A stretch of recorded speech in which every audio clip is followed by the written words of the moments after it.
자, 첫 번째 작품입니다. 서정주의 추천사 춘향의 말. 시인부터 조금 얘기할게요. 서정주 시인은 그러니까 뭐 일제강점기 때 어땠다 이런 거 다 빼버리고 그냥 문학적으로만 얘기할게요. 그런 얘기하기 시작하면 막 기분 나빠지니까. 친일행위했던 사람이었거든. 그거 빼버리고 문학적으로만. 원래 이 사람 시작은요.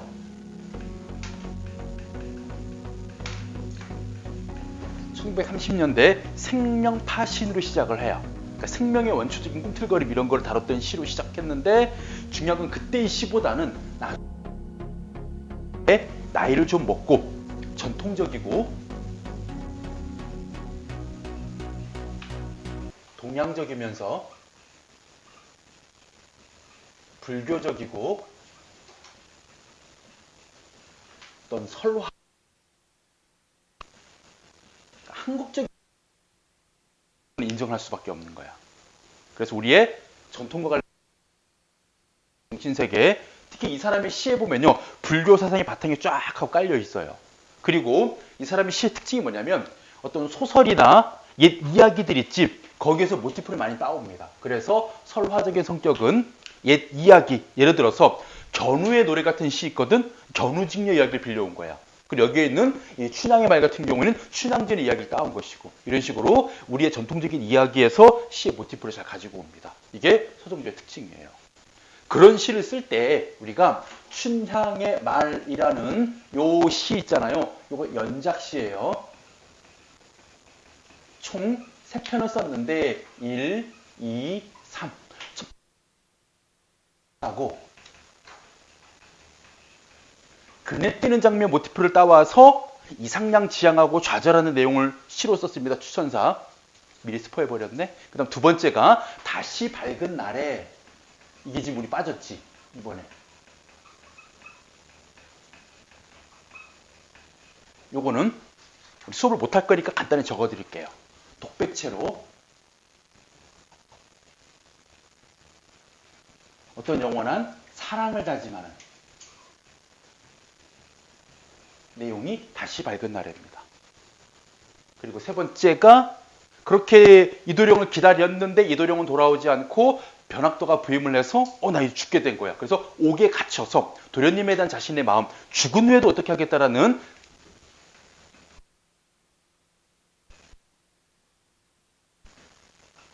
유언을 글로 남긴 춘향유문이 세 번째 작품이에요. 이렇게 시리즈로 창작한 연작시입니다. 그 중에 첫 번째예요. 추천사. 자, 그리고 여기서 중요한 게 추천이라는 말을 여러분들이 뜻을 알고 계셔야 됩니다. 바로 그네뛰기예요. 그네뛰기. 추천.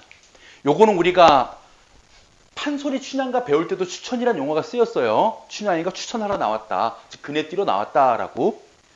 자, 그래서 이 그네뛰기를 통해서 어느 부분 춘향전에 그 앞부분 있죠. 단오날 춘향이가 그네뛰러 나온 그 장면을 똑 떼가지고 시의 어떤 창작의 모티프로 삼았습니다. 자, 시작을 해볼게요. 첫 번째 연부터.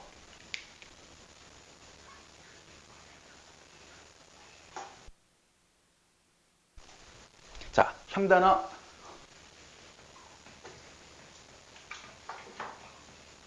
자, 향단이를 부를 수 있는 사람, 물론 뭐 방자도 부르고 이몽룡도 부를 수 있겠지만 가장 많이 부르고 데리고 다니는 사람은 춘향이겠죠. 자, 그럴 때 향단하고 누군가를 불렀어요. 돈호법이 사용됐고요.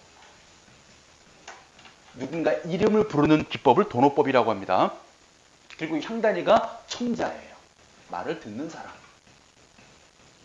그럼 역으로 화자는 춘향이구나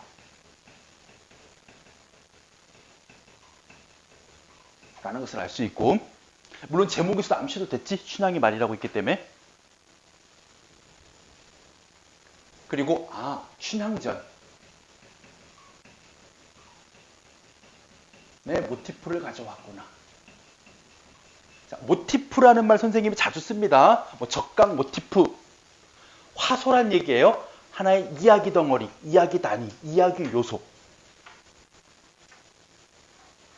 우리 소설 같은 경우에도 하나의 이야기로만 이루어지지 않고요. 여러 가지 이야기들이 뭉뚱그려져 가지고 전체 이야기를 만들거든요. 이런 식으로 하나의 작은 요소를 모티프라고 부릅니다. 춘향전에 그네 띄는 모티프를 딱 떼어온 거예요. 여기서 하나 조심할 거 있어. 뭐냐면 지금 화자인 춘향이가 청자인 향단이에게 이렇게 말을 건네는 도노법을 쓰고 하고 있지만 전체적으로는요. 향단의 대답이 없습니다. 그래서 이거는 뭐로 봐야 돼? 독백체로 봐야 돼요. 주의할 점입니다. 청자인 향단이에게 말을 건네고 있는 것처럼 보이지만 독백이야. 향단이가 대답을 해야 대화체예요. 송민곡처럼. 알겠지? 조심해야 돼요. 자, 향단아. 자, 그넷줄을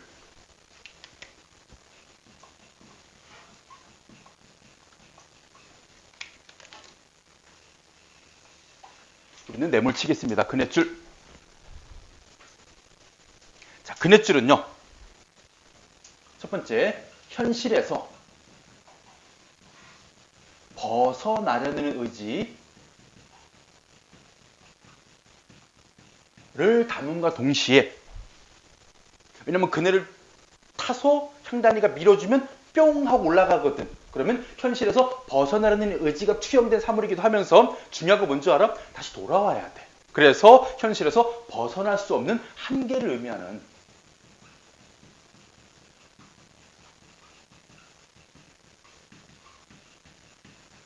그래서 하나의 지금 사물이 의지를 드러내기도 하고 한계를 드러내기도 합니다. 그래서 얘는 양면적인 속성을 지녔습니다. 초월과 구속의 양면성을 지닌 소재.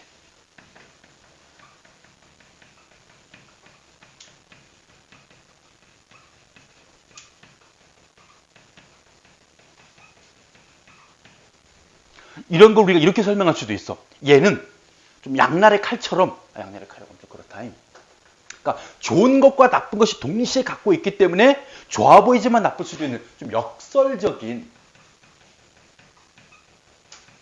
이때 역설법 할 때 역설이 아니라 뭔가 서로 상반되는 게 같이 공존하고 있는 그런 의미의 소재인 거예요. 양면성을 지닌 소재. 참고로 지금 이런 그넷줄하고 좀 유사한 다른 작품의 시어를 찾아보라고 하면요. 정지용 시인의 유리창이라는 시가 있거든요. 그러니까 어린 아들의 죽음을 슬퍼하는 아버지의 노래인데 여기에 유리라는 소재가 일단은 그래서 아들이 죽어서 유리창 밖으로 갔다고 생각을 하고 유리창 밖에 저승이야. 아들이 간 곳. 그리고 살아있는 아버지가 남아있는 이곳이 유리창 아니야. 그럴 때 첫 번째 유리창의 투명함을 통해서 죽었지만 그 아들의 영상을 보고 싶어하는 아버지의 마음. 투명함이라는 속성 하나. 유리는 투명함을 지녔어. 볼 수 있어. 근데 중요한 건 뭐냐면 유리창을 뚫고 아들을 만날 수는 없어요. 막혀 있습니다. 단절감이라는. 유리는 어떤 소재이다. 이렇게 이중적인, 양면적인, 역설적인 의미를 지닌 소재이다. 여기는 그네줄하고 유사한 거예요. 아니면 좀 더 우리가 좀 직접적으로 연관된 작품을 찾아보면요. 유치환의 깃발이라는 시가 있어요.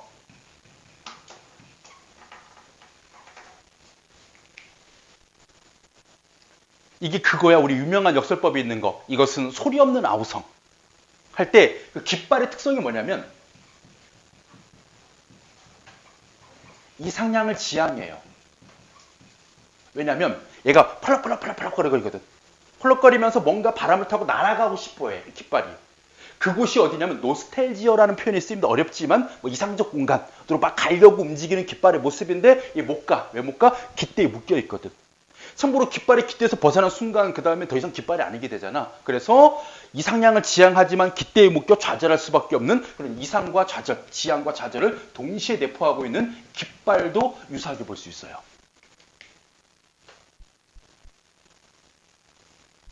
또 재밌게도 두 시에는 공통적으로 뭐 역설법들이 되게 강렬한 것들이 쓰이는 시들입니다. 여기는 뭐 외로운 황홀한 심사라는 유명한 역설법, 여기는 소리 없는 아우성이라는 유명한 역설법. 참고로 기억해 주시고 자 내려가겠습니다. 그넷줄을 지금 시어 2개 했는데 이 정도에 좀 자세하게 하는 것 같지만 있잖아요. 한번 공부할 때 이렇게 좀 제대로 공부해두면 나중에 단순하게 이번 기말고사만 대비하는 게 아니라 앞으로 모의고사도 봐야 되고 수능도 봐야 될 때 좀 제대로 공부해 주시면 돼요. 나중에 버리지 말고. 컨디션들 안 좋아가지고. 왜 이 중요한 시기 막 그거 과학전람회도 하고 막 그래서 피곤하지? 이겨내세요. 자, 근랫줄을 밀어라. 지금 향단이에게 밀어라라고 뭐 하고 있습니까? 명령형 어미를 사용하고 있습니다. 전부 다 라로 끝나는 방식이에요. 서술어가. 그러면 명령형 어미는 뭐 하고 있는 거야? 내가 지금 그네를 타고 이 상향으로 가고 싶어 라는 강렬한 소망을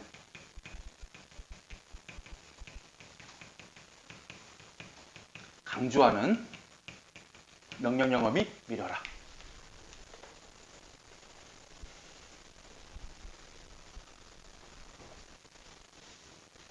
어디로? 먼. 그냥 먼인데 먼하고 길게 시적 허용을 사용했습니다. 그럼 이건 뭐냐면 춘향이가 지금 있는 현실과 춘향이가 가고자 하는 그 이상향 사이의 거리감을 표현하기 위해서 먼 이렇게 시적 허용을 쓴 거예요. 쉽게 도달할 수 있는 곳은 아니다 라는 거리감을 드러내기 위해서 먼 이렇게. 자, 바다로. 자, 일단 동그라미 쳐두고요. 참고로 이 바다 자체가 이상향을 의미하는 건 아닙니다. 조심해야 돼요. 왜냐하면 이 바다는 뭐냐면 춘향이가 진짜 가고 싶어하는 곳은 바다가 아니라 하늘이에요. 하늘. 근데 그 하늘을 지금 바다로 비유한 겁니다. 그래서 나를 지금 하늘로 밀어 올릴 때 어떻게 밀어 올리냐면 바다로 배를 내어 밀든 밀어라라고 했기 때문에 바다는 하늘을 비유한 곳이에요. 그러면 바다의 원관음은 어디? 하늘입니다.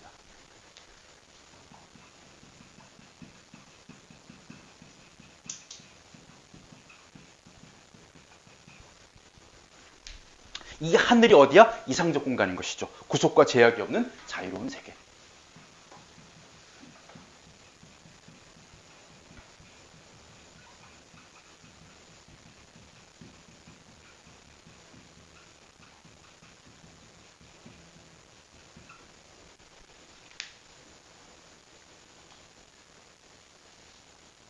자, 여기서 잠깐만. 지금 춘향이가 지금 떠나고자 하는 이유가 뭐냐면 현실에서의 구속과 제약을 피해서 가는 거잖아. 그럼 이때 구속과 제약을 여기다 집어넣어보자. 춘향이가 왜 현실에서 벗어나려고 할까? 왜 하필이면 그 주인공을 춘향이로 설정했을까? 우리 판소리 소설 속의 춘향이는 어떤 인물이야?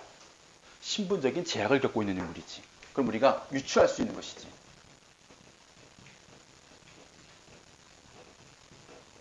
춘향 전의 내용과 이 시의 내용을 복합적으로 살펴본다면 결국 이 작품의 춘향이도 뭐라고 할 수 있어? 현실에서의 신분적 제약으로 인해서 뭐 좌절을 겪거나 사랑의 아픔을 겪은, 그지?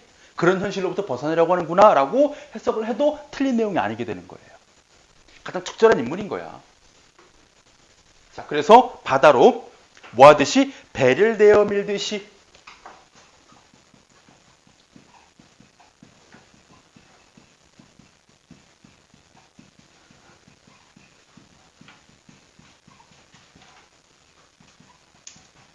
자, 직유법에 사용된 부분.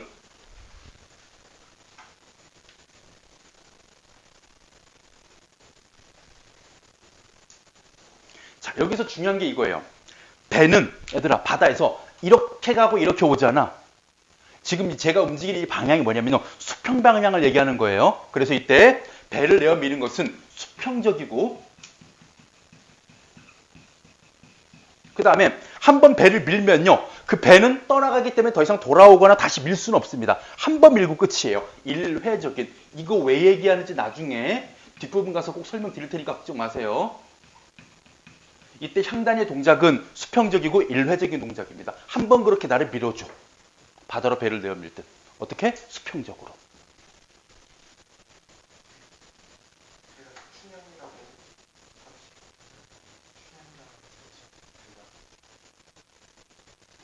춘향이만 의미하는 게 아니고 춘향이가 타고 있는 그네까지 포함을 시켜야 돼. 왜냐면 향단이 보고 밀라고 하는 건 그네줄을 밀라고 했기 때문에 그네를 타고 있는 춘향 이렇게 해야 돼. 춘향이라 해도 틀린 말은 아니지. 그치? 배가요? 응.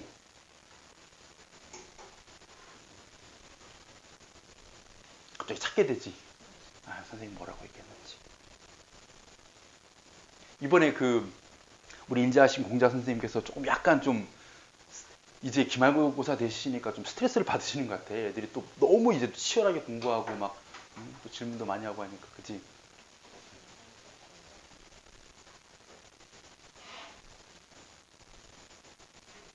아, 금시초문이구나. 공자님이야. 별명이 공자님. 물론 되게 별명은 공식적인 별명이었고 사적인 의견으로는, 사적인 생각으로는 가장 비교적 인자했던 분. 예나 지금이나. 한 번도 맞아본 기억이 없어요. 한 번도 맞아본 기억이 없고, 그 다음에 한 번도 직접적으로 뭐 감정은 싫고 뭐 때려서 학생들이 뭐 상처받았다 이런 얘기를 들어본 적이 없어서 항상 인격적으로 이렇게 하려고 하니까. 신박성 안경 쓰고 흰머리 뾰족뾰족하지. 지금 촬영하고 있어 지금. 노코멘트야. 아, 되게 아파. 지금도 그 기억이 새록새록하네. 20몇 년 지났는데. 조금 있으면 30년 돼 가는데. 자, 보자. 배를 대어 빌듯이 향단아 하고 끝났어. 근데 중요한 건 뭐냐면 여기 지금 밀어라라는 이게 서술어잖아. 근데 요거 지금 뭐 하듯이라는 표현이 뒤로 와 있지. 그러니까 요것도 뭐로 볼 수 있어? 도치로 볼 수 있긴 해. 먼 바다로 배를 내어 밀듯이가 원래는 어디로 가야 돼? 향단아 그네줄을 밀어라. 요 사이에 들어가야 돼. 향단아 먼 바다로 배를 내어 밀듯이 그네줄을 밀어라 라고 들어가시는 부분이기 때문에 어느 부분을, 요 부분을 여기로 들어가야 되는데 여기로 나왔다 해서 도치로도 볼 수 있습니다. 요 꼼꼼하게 본 거야 이거 지금. 자, 그래서 여기까지 첫 번째 연입니다. 현실, 초월, 의지가 드러나고,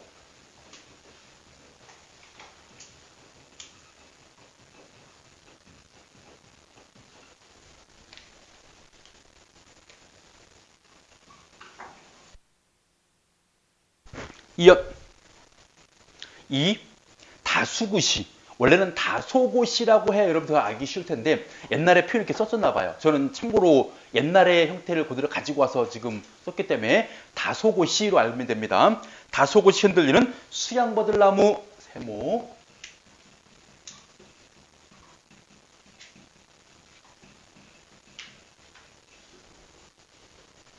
그 다음에 백앤모에 뇌이듯한 풀꽃더미 세모,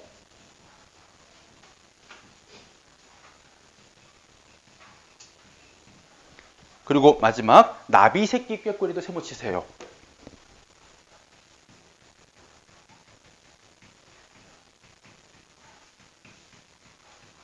자, 여기 있는 소재들 물론 얘네 자체가 나빠서는 아닌데 왜 세모를 치고 있냐면 모두 지금 이 춘향이가 떠나고자 하는 현실에 있는 것들입니다. 그래서 얘네들은 공통적으로 모두 지상의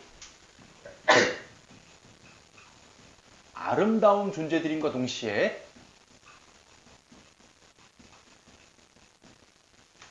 또 뭐가 있냐면요. 순간적으로 사라져버린 애들이에요. 그래서 일회성을 지니고 있고 순간성을 지니고 있으면서 춘향에게 무엇을 주는? 바로 미련이 남게 하는, 이 예쁜 것들을 버리고 이 현실을 떠나야 한다니 미련을 갖게 만드는 소재,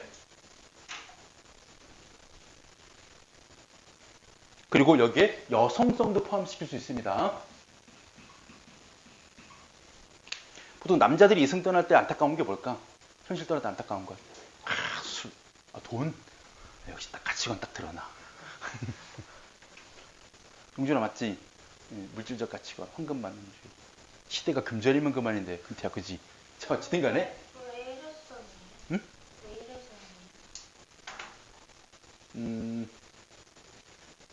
한 번 뭐라고 표현드리냐면 영원하지 못한 것. 그러니까 얘네들은 짤막하고 순간적인 그런 존재들. 풀이랑 나무는 엄청 오래 가잖아요. 그렇죠. 아니에요. 아니에요? 이 수양버들 나무의 그 나뭇잎이 금방 시들어버리는 그런 개념으로 이해해야 돼, 이건.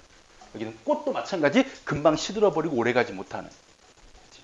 얘가 지금 추구하고 있는 건 뭐냐면 어떤 영원한 이상적 공간, 영원한 어떤 자신의 어떤 그 현실 도피 이런 걸 얘기하고 있는 거거든. 그러니까 현실에 있는 이 작은 것들, 자잘자잘한 것들에 얽매이는 순간 나는 저곳으로 갈 수가 없으니까 버려야 할 것들 이렇게 생각하는 거야.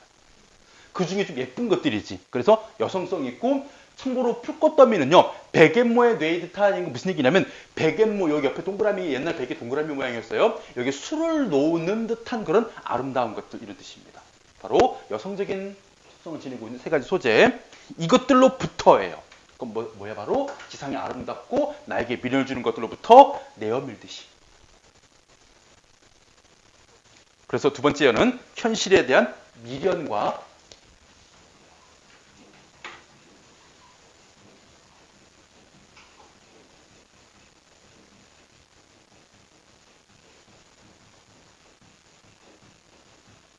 초극 의지, 그것을 극복하려는 의지.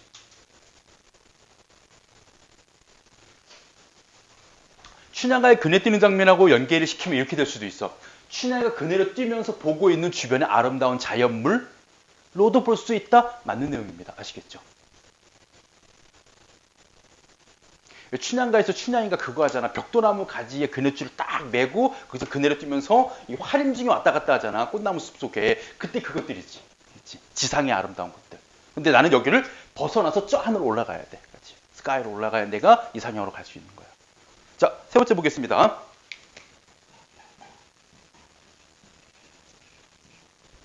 산호도 섬도 없는 저 하늘로. 산호.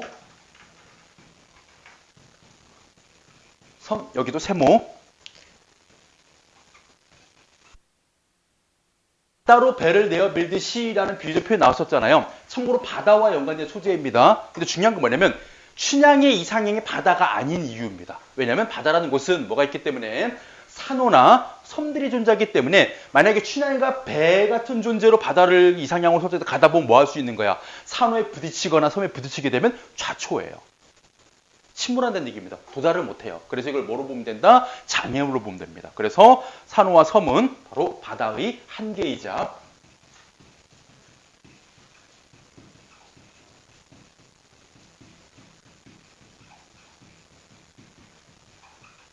장애물인 산호와 섬, 그것들이 없는 궁극적으로 이상적인 어디로? 저 하늘로. 자, 이제 하늘 동그라미 치겠습니다.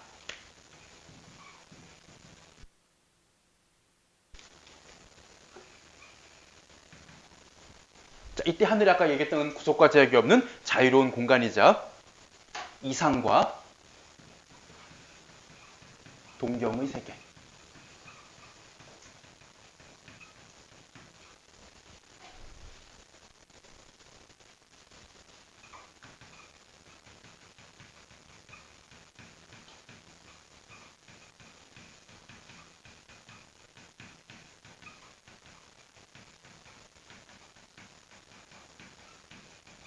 또는 현실의 고통과 번뇌가 없는 어떤 참다운 세계를 의미하는 하늘. 그래서 여기도 마찬가지 관련 작품. 하늘과 유사한 의미를 지니고 있는 시어가 들어있는 시 골라봐라 하게 되면 아까 얘기했던 깃발. 유치원의 깃발에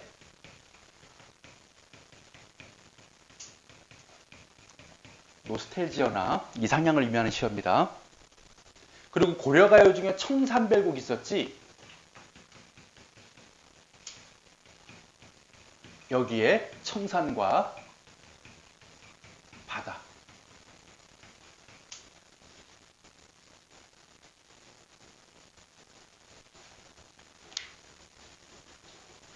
이런 식으로 이상향을 상징하는 하늘로 나를 밀어올려다오. 이때 나 화자 춘향입니다.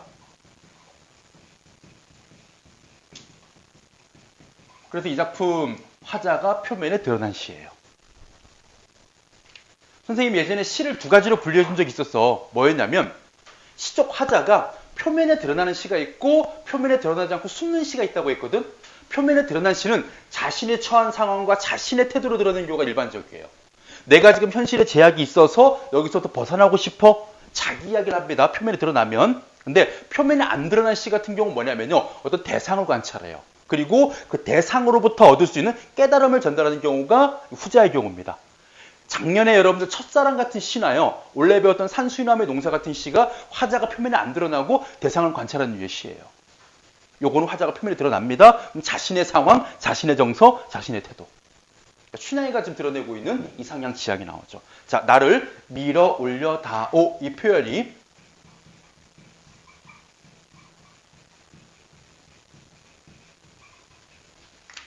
자, 4번 반복됩니다. 그래서 밀어 올려 다오 어떻게 되고 있다? 반복.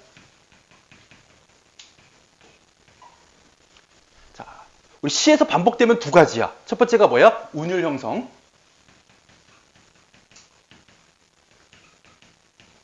그리고 또 하나 의미 강조.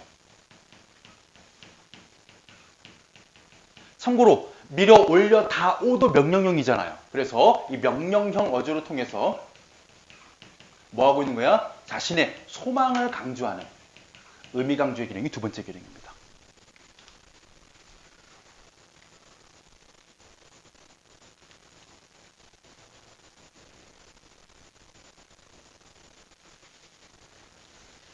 그리고 어떻게 밀어 올려다오? 채색한 구름같이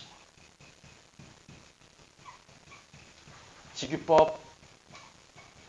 그리고 우리가 이 시어를 모르더라도 나를 밀어 올려다오 어떻게 밀어 올려다오? 채색한 구름같이 밀어 올려다오 하게 되면 이렇게 되고 싶으니까 밀어 올려다오예요. 긍정적인 시어입니다. 참고로 구름은 어디에 있는 존재야? 하늘에 있는 존재야. 그리고 하늘에서 햇볕 받고 노을 지고 아침에 뭐 일출할 때면 예쁘게 물드는 그러면 여기는 채색한 구름은 춘향이가 추구하고 있는 대상이죠. 미안해 재밌게 수업해줄게. 자, 바로 자유로운 존재이자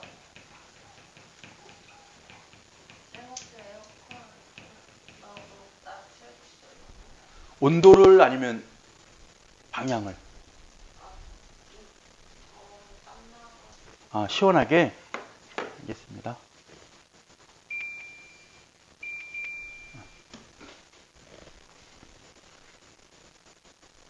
자유로운 존재이자 아름다운 존재.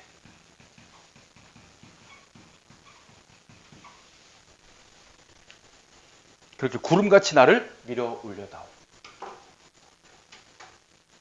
그리고 이 울렁이는 가슴을 밀어 올려다오.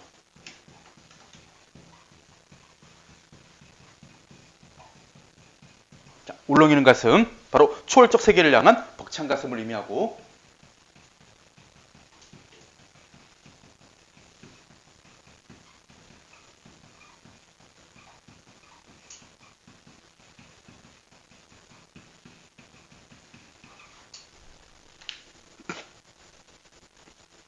그런 나의 가슴을 밀어 올려다오. 또 반복됐죠. 여기까지입니다. 3년 초월적 세계에 대한 열망.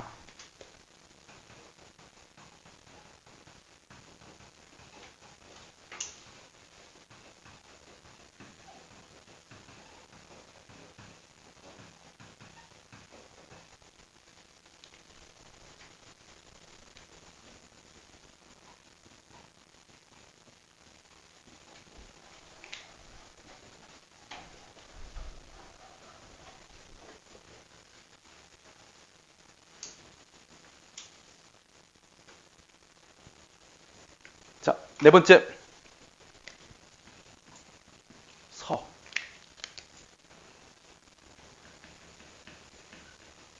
서쪽. 그리고 불교에서요. 서쪽을 보통 뭐라고 부르냐면 서방정토.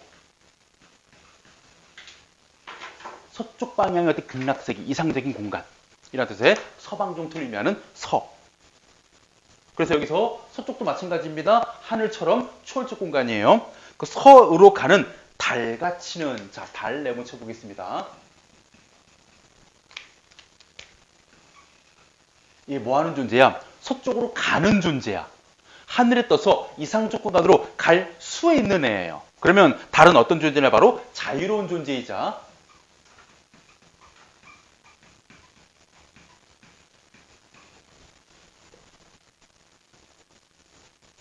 뒤에 이어진 내용이요. 그런 달같이는 나는 갈 수가 없다를 통해서 화자는 못 가는데 얘는 갈 수 있는 존재. 즉 화자의 처지와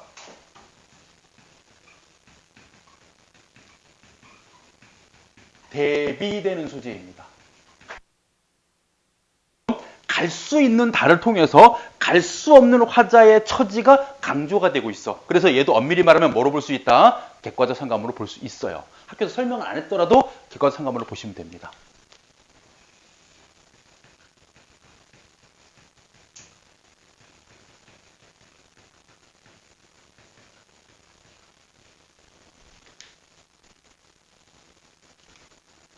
그래서 마찬가지 관련 작품 첫 번째가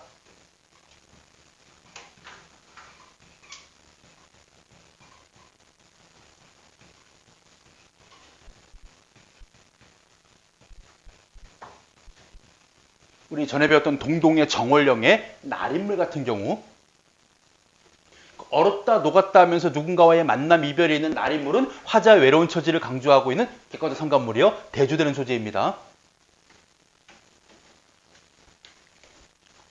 또 있지? 황조가의 뭐가 있어? 꾀꼬리. 화자는 외로운데 정다운 꾀꼬리가 화자의 외로움을 강조하는 객과적 상관물.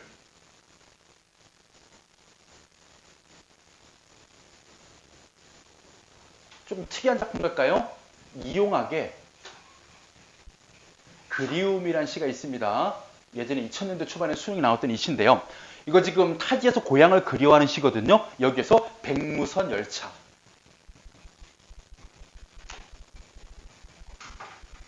이 열차는 철길을 따라서 내 고향으로 가는데 나는 고향에 가지 못하고 고향만 그리워해요. 또는 김소월의 길.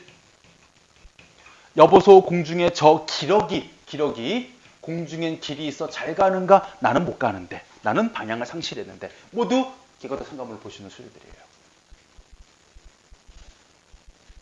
근데요. 서가 이상이에요?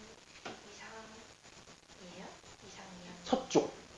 불교에서 서쪽을 이상적인 공간으로 봐. 서방정토. 그게 이거예요? 서가 서방정토의 서쪽이야. 서방정토가 뭔데? 불교의 이상적 공간. 뭐 극락세계 같은 거.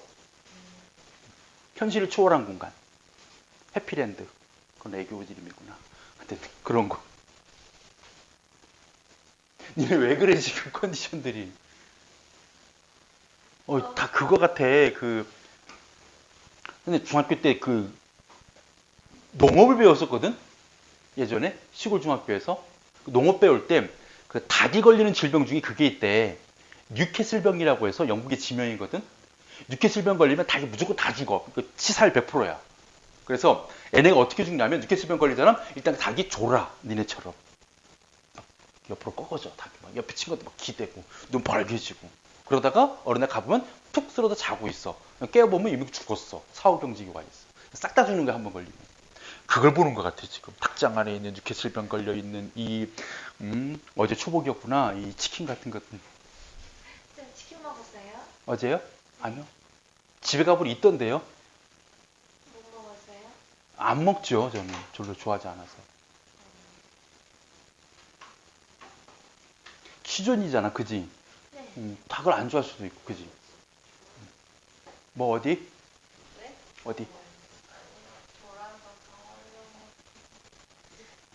근데 많이 노력해야 되겠다. 그지? 아니면 쓰려다가 저한테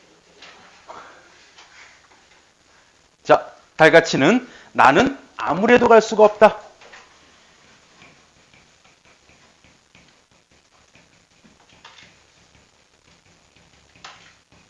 알고 있는 거죠.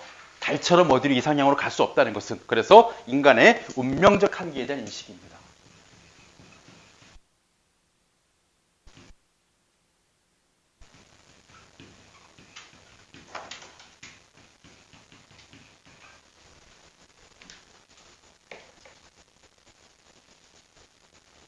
인간의 운명적 한계 인식 갈 수가 없다는 것. 여기서 조심해야 될 거, 이 운명적을 운명론적 인식이 드러나는군요 라고 하면 안 돼. 우리가 말하는 운명론적 인식은 뭐냐면 내가 이런 삶을 살게 되고 내가 님과 이별하고 내가 이렇게 가난하게 된 것은 내가 하늘로부터 부여받은 내 삶의 어떤 운명. 이때 운명적 인식은 뭐냐면 인간이라면 모든 인간이 공통적으로 갖고 있는 근원적이라는 뜻의 운명적이에요. 모든 인간은 근원적으로 살아서는 이상향에 못 가요. 왜? 인간은 근원적으로 고독하고 인간은 근원적으로 좌절감을 느끼는 존재. 이런 거 우리가 많이 들어봤을 거예요. 실존주의 같은 거 할 때. 그것처럼 여기 운명적이라는 얘기는 뭐냐면 근원적이라는 뜻입니다. 한 개인의 운명이 정해져 있다 이거하고 다른 거야. 그래서 네 번째 연입니다. 인간의 운명적 한계 인식.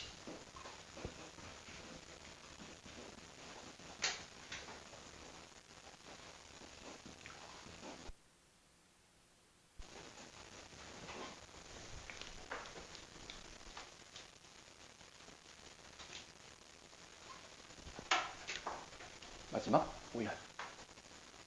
바람이 파도를 밀어올리듯이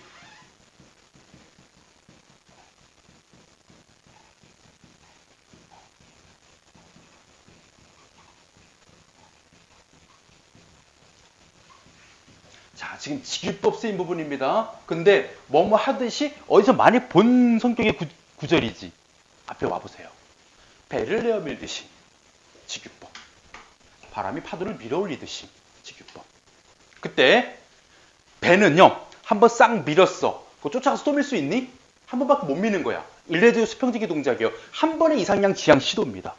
근데 얘가 지금 뭐 하고 있는 거야? 이상향을 3년간 쫙 지향하다가 사인에서 뭘 느낀 거야? 안 되는구나 라고 좌절을 느꼈지. 그럼에도 불구하고예요. 참고로 바다에 파도가 치는 거 있잖아요. 한 번 파도 치고 맙니까? 그럼 우리가 그게 안 되겠지. 우리 서핑이라고 하는 거 안 되겠지. 윈드서핑도 안 되고 요트도 못 하겠지. 파도는 연속적으로 치는 거예요. 끊임없이. 계속 바람이 파도를 연속적으로 만들어내듯이 그렇게. 그리고 바람이 파도를 만들려면요. 물을 끌어올려야 돼요. 위로. 그러면 뭐야 이거는? 수직적인 동작이고 반복적인 동작입니다.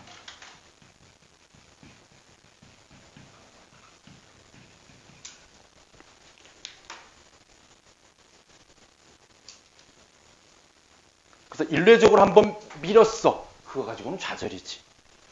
그럼에도 불구하고 뭐 하고 있는 거야? 수직적으로 하늘을 향하여 끊임없이 반복적으로 뭐 하겠다? 지향하겠다요. 그렇게 나를 밀어올려다오.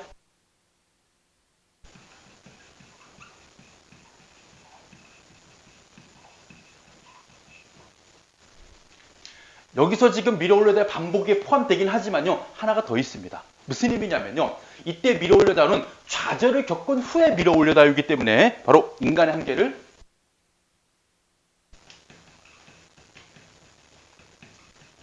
인식한 후에도 뭐 하고 있는 거? 포기하지 않는 거.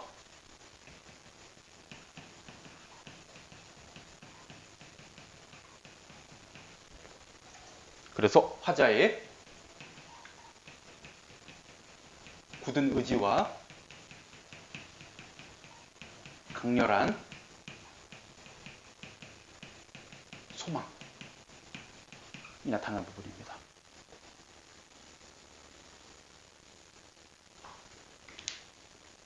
그래서 마지막 오연, 간절한 현실 초국 의지.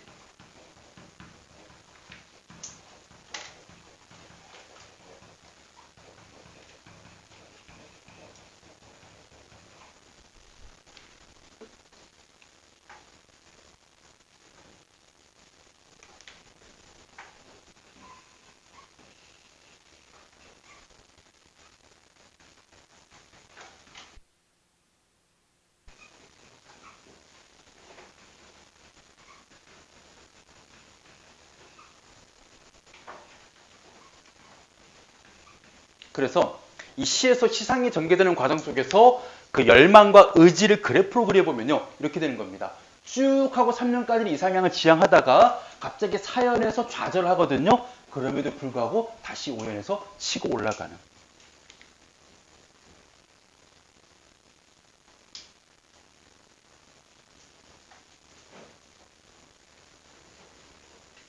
요 점이 좀 다른 작품하고 다른 겁니다. 우리 청산별곡 같은 경우도 그냥 좌절로 끝나요. 깃발도 좌절로 끝나버립니다. 근데 추천사만큼은 다시.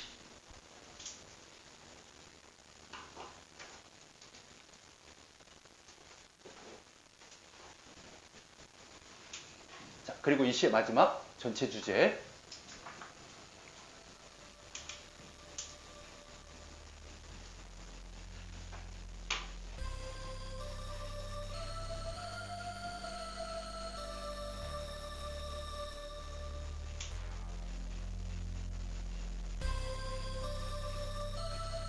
초월적 세계에 대한 지향과 운명적 한계.